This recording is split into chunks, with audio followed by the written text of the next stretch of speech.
আবারও আলোচনায় reform UK. বিদেশি কর্মী নিয়োগকারী প্রতিষ্ঠানগুলোর ওপর অতিরিক্ত ট্যাক্স বসানো এবং ব্রিটিশ নাগরিকদের চাকরির বাজারে অগ্রাধিকার দেওয়ার নতুন পরিকল্পনা ঘোষণা করেছে যুক্তরাজ্যের ডানপন্থী রাজনৈতিক দল রিফর্ম ইউকে। দলটির দাবি, দীর্ঘদিন ধরে সস্তা অভিবাসী শ্রমের কারণে ব্রিটিশ কর্মীরা প্রতিযোগিতায় পিছিয়ে পড়েছেন এবং এ পরিস্থিতির পরিবর্তন প্রয়োজন। সোমবার এক সংবাদ সম্মেলনে দলের অর্থনীতি বিষয়ক মুখপাত্র রবার্ট জেন্ড্রিক জানান, ক্ষমতায় এলে ব্রিটিশ কর্মীদের জন্য নিয়োগকর্তাদের ন্যাশনাল ইন্স্যুরেন্স কন্ট্রিবিউশন এনআইসি কমানো হবে। তবে ব্রিটিশ কর্মীদের ক্ষেত্রে বর্তমান হার বহাল থাকবে।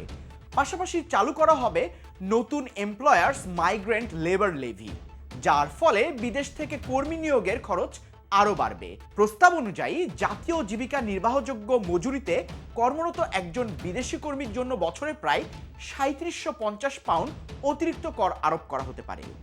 রিফর্ম ইউকের দাবি, এই নীতি বাস্তবায়িত হলে বছরে প্রায় ১১.২ বিলিয়ন পাউন্ড অতিরিক্ত রাজস্ব আদায় করা হবে, যা ব্রিটিশ কর্মীদের জন্য কর ছাড়ে ব্যয় করা হবে। তবে সমালোচকদের মতে এ ধরনের নীতি শ্রমবাজারে বৈষম্য বাড়াতে পারে এবং অভিবাসীদের বিরুদ্ধে নেতিবাচক মন্তব্য উস্কে দিতে পারে। ফলে প্রস্তাবটি ইতিমধ্যেই যুক্তরাজ্যের রাজনৈতিক অঙ্গনে তীব্র বিতর্কের জন্ম দিয়েছে।